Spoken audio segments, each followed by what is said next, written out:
Hi കൂട്ടുകാരെ, ഞാനിന്ന് വന്നിരിക്കുന്നത് ഒരു കഥയുടെ വീഡിയോയുമായിട്ടാണ്.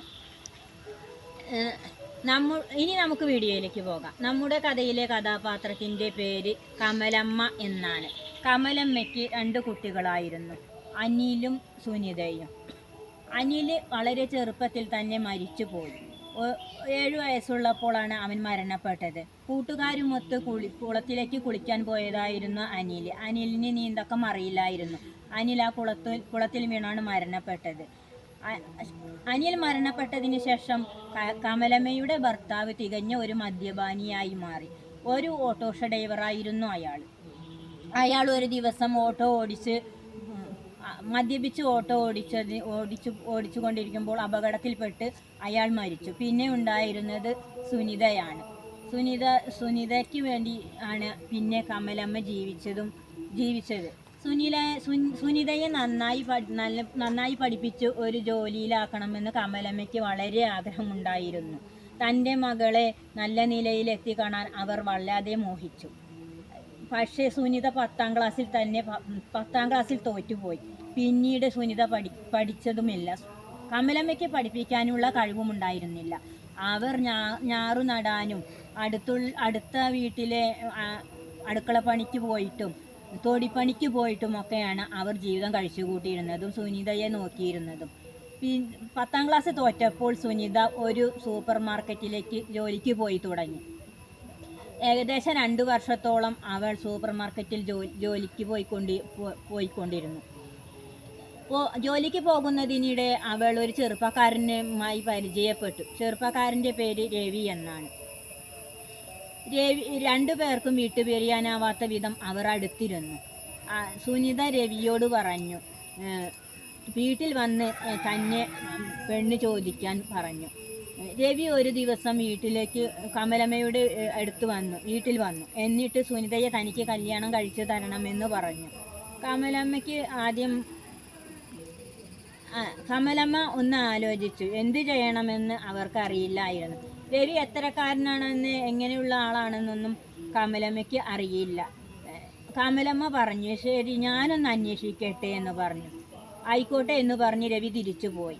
രവിയെക്കുറിച്ച് കമലമ്മ നല്ലവണ്ണം അറിയാവുന്നവരോടൊക്കെ ചോദിച്ചു. രവി നല്ലൊരു ചെറുപ്പക്കാരന്, ദുശീലങ്ങളും ദുസ്വഭാവങ്ങളൊന്നുമില്ലാത്തൊരു ചെറുപ്പക്കാരനാണെന്നറിഞ്ഞപ്പോൾ അവരുടെ വിവാഹം കമലമ്മ നടത്തി കൊടുക്കാൻ തയ്യാറായി. പക്ഷേ രവിയുടെ വീട്ടുകാർക്ക് ഈ ബന്ധത്തോട് താല്പര്യമില്ലായിരുന്നു. അവർ അംഗീകരിച്ചതില്ല ഇങ്ങനൊരു വിവാഹം നടത്താൻ. അവർ ഒഴിഞ്ഞു മാറി നിന്നു. പക്ഷേ രവി സുനിതയെ വിവാഹം കഴിക്കുക തന്നെ ചെയ്തു. പിന്നെ രവിയും സുനിതയും കമലമ്മയുമായി അവരുടെ വീട്ടിൽ വളരെ സന്തോഷത്തോടെയാണ് കഴിഞ്ഞുകൂടുന്നത്. അങ്ങനെ കഴിയവേ പിന്നെ രവിയുടെ സ്വഭാവത്തിന് മാറ്റങ്ങൾ വന്നു തുടങ്ങി. രവിക്കും സുനിതയ്ക്കും 2 കുട്ടികൾ പിറന്നു.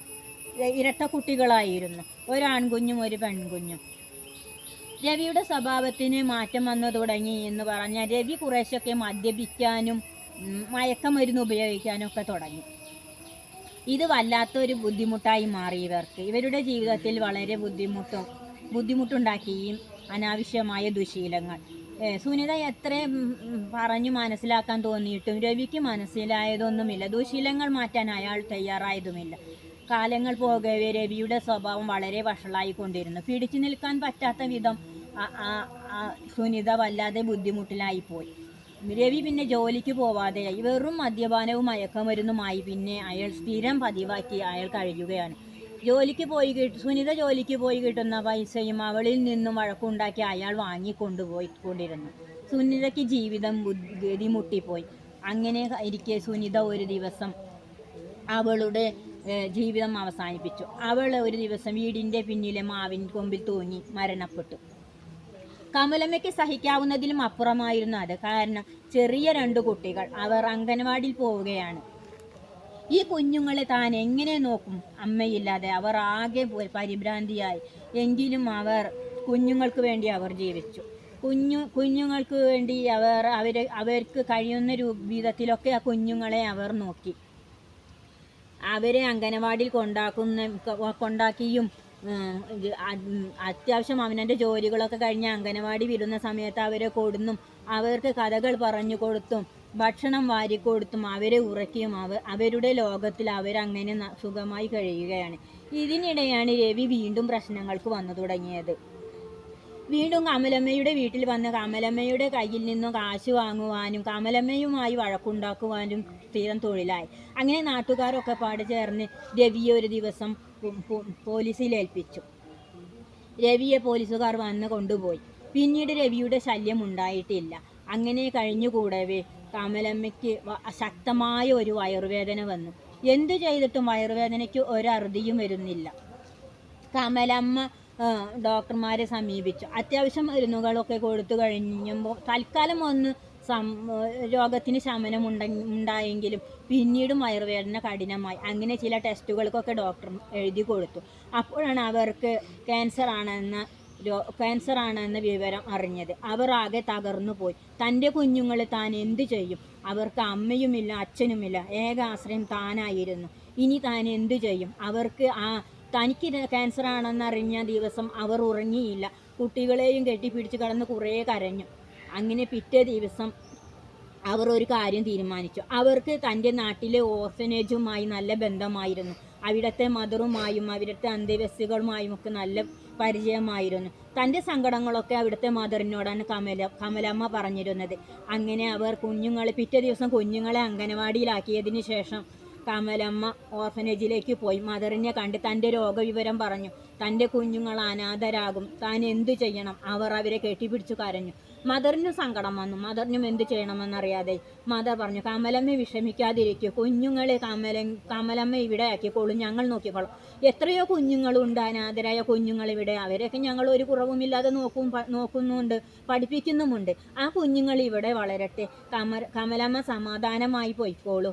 കമലമ്മയ്ക്ക് തീരെ വയ്യ എന്ന് തോന്നുകയാണെങ്കിൽ കുഞ്ഞുങ്ങളെ ഇവിടെ ആക്കിക്കോളൂ, ഒരു ബുദ്ധിമുട്ടും വിചാരിക്കരുത്. ശരി എന്ന് പറഞ്ഞ് കമലമ്മ അന്ന് അവിടെ നിന്നും പോന്നു. പിന്നെയും കുറച്ച് ദിവസങ്ങൾ വലിയ കുഴപ്പമില്ലാതെ അവർ കുഞ്ഞുങ്ങളായി കഴിഞ്ഞുകൂടി. പിന്നീട് അവർക്ക് തീരെ വയ്യാതായി. ഭക്ഷണം പോലും കഴിക്കാൻ പറ്റുന്നില്ല. വയറിൻ്റെ ഉള്ളിലൊക്കെ ആകെ വേദന.